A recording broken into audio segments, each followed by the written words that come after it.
to start a brave new world. Every time UIL realignment comes out, it's a big deal. And it seems like every single time they come up with a new wrinkle. They come up with a new thing to kind of surprise us. This year from a kind of top-line perspective going into realignment, there wasn't necessarily some new shift that we were expecting. If you go back to last year, remember, that was the first year of the 5A split. The last time we did realignment in 2018, that was the first time we had the 5A split of 5A Division I and 5A Division II. This year, there weren't any structural changes, right? And yet, they found big new ways to surprise us, things we absolutely positively did not see coming.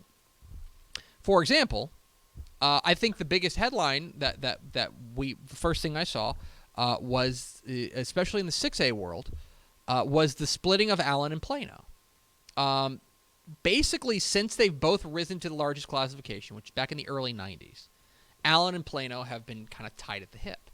Well, now the UIL makes the decision to split them up.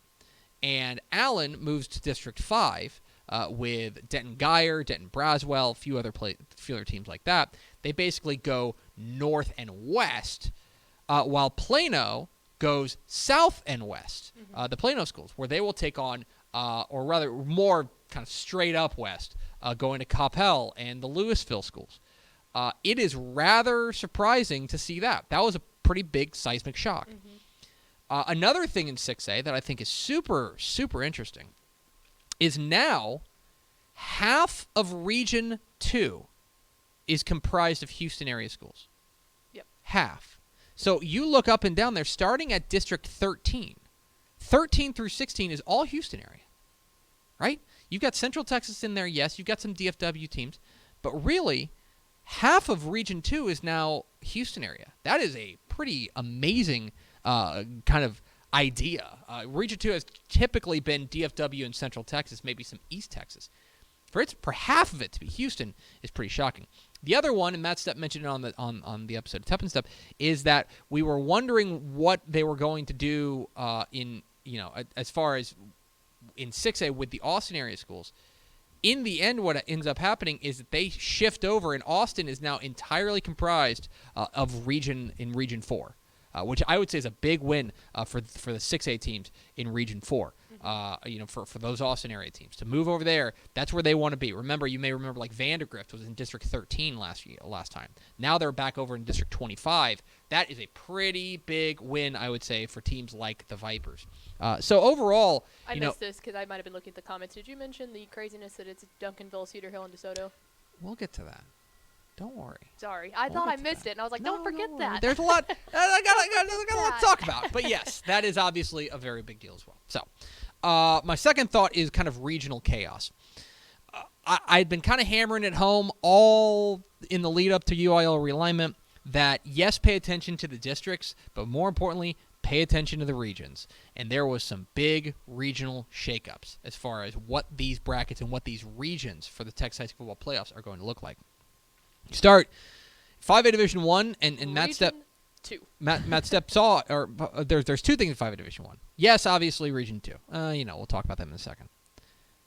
But San Antonio is in Region 3. There are San Antonio teams like San Antonio Veterans Memorial that are playing in Region 3 of 5A Division 1. That is a stunner.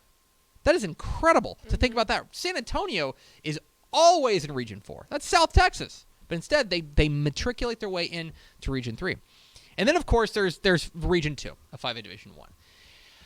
And a big part of that is simply one team moving, right? Obviously, we knew that there were going to be some a drop down, and Longview going into Longview and John Tyler going into the district with Highland Park is a big deal. But even more so, I would say, is moving Denton Ryan from Region 1 to Region 2. That is a huge, huge shift. And now you take a look at Region 2 of 5A Division 1, and you are talking about Denton Ryan, Frisco Lone Star, Lancaster, Highland Park, Longview, John Tyler, Lufkin, College Station, all in the same region. It is chaos. And New Caney and Porter, who both had great years last year. A lot of huge teams there in Region 2 of 5A Division 1.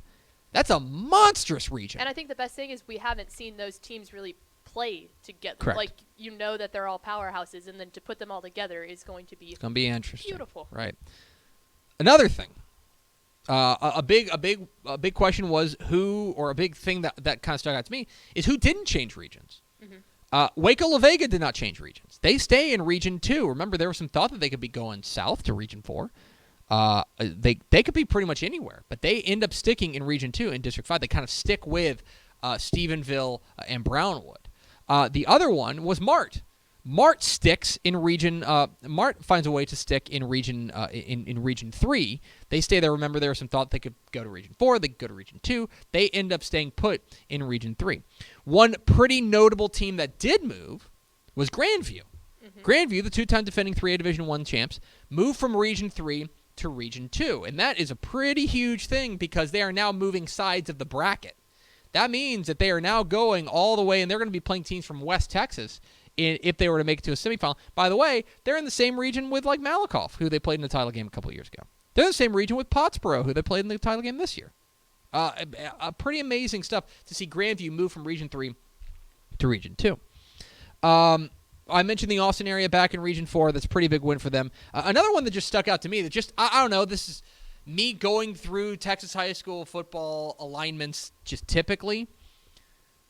Yoakum being in Region 3 is crazy to me. Like, that is unbelievable. Like to go from, they've been forever a Region 4 team. Forever and ever. And from what I understand, Ishmael Johnson was down in San Marcos at the THSCA, and Bo Robinson, the head coach of Yoakum there, was there. And Ish told me he was pretty shocked that they were moving into Region 3. They're District 12, which is a pretty sizable shift. Okay. Hard landings and soft landings. This is especially true. My main focus on this was going to be teams that were changing classes. So, and by classes, I'm going to include divisions. If you go Division 1 to Division 2 or vice versa. Hard landings. Denton Braswell. Sorry about you guys. Yeah. That's pretty tough for them to move up to the Class 6A and be immediately thrown into we had a pretty good idea that they were going to be in with Geyer because of the Denton thing. And then Allen got thrown. But then they the get tossed in with Allen as well. Yeah. That is Allen and Prosper. That is oof. Welcome to 6A, guys. Yeah. Right into the frying pan. Red Oak is another one. That's another district we're going to talk about. Red Oak was a team that I was very interested to see where they ended up landing. They end up landing in District 4. Every team in District 4 5A Division 1 made the playoffs last year. Mm-hmm. Every team, all 8 of them, all made the playoffs last year. And Red Oak gets tossed in there. They are up from Division 2 to Division 1. Another team with a pretty hard landing is Crandall. Yikes. We had a feel they're a 10-win team from a year ago, moving up from 4A Division 1. They land in with Ennis and Royce City, not to mention teams like North Forney, Corsicana. That is a pretty hard landing, I would say, for Coach Joe Dale Carey and the Crandall Pirates.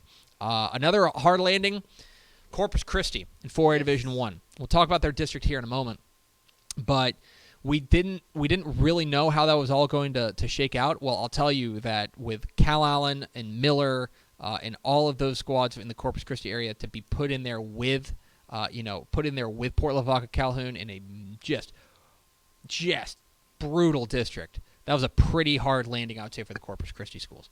As far as soft landings are concerned, I thought Carthage actually made out pretty well. Mm-hmm. Carthage, a lot of people in the comments are asking Carthage about that dropping. Carthage ends up dropping, of course, 4A Division 1 and 4A Division 2. There was a thought that they might be tossed in with the other 4A Division 4A state champion in Pleasant Grove. Instead, they are dropped into District 10, where they will be in Region 3. Now, Region 3 is no cakewalk, right?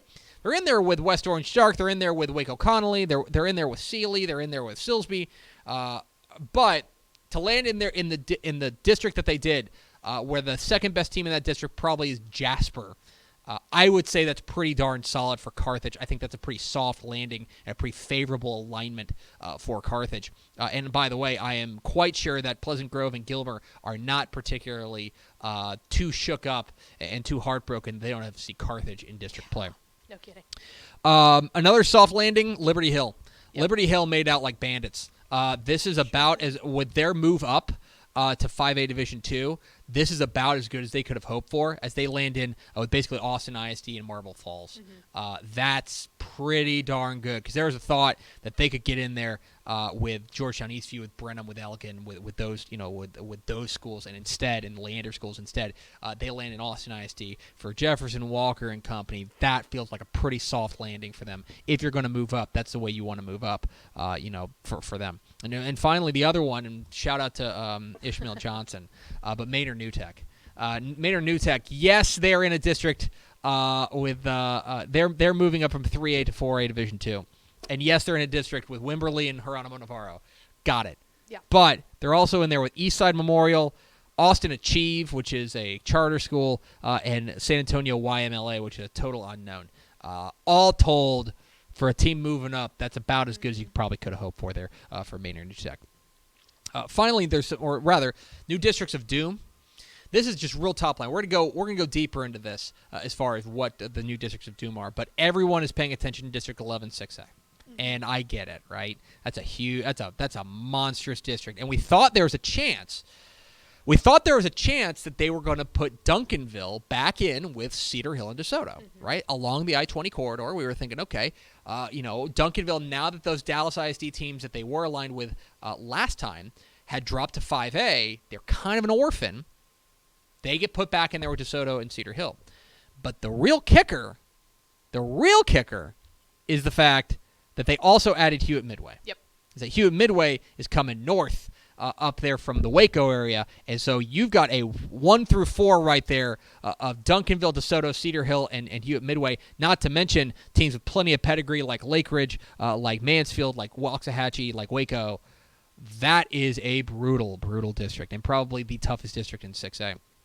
I would also throw in, if you want to talk about a district of doom, how about District 4, 2A, Division 1. We were wondering where they were going to put Cisco, who, of course, is a drop-down from 3A Division 2. Well, they drop them in District 4, and they just throw in San Saba as well. Yep. You're talking San Saba, Cisco, Dilion, Winters. I mean, Colden and Goldthwaite are two teams that have had success in the past as well.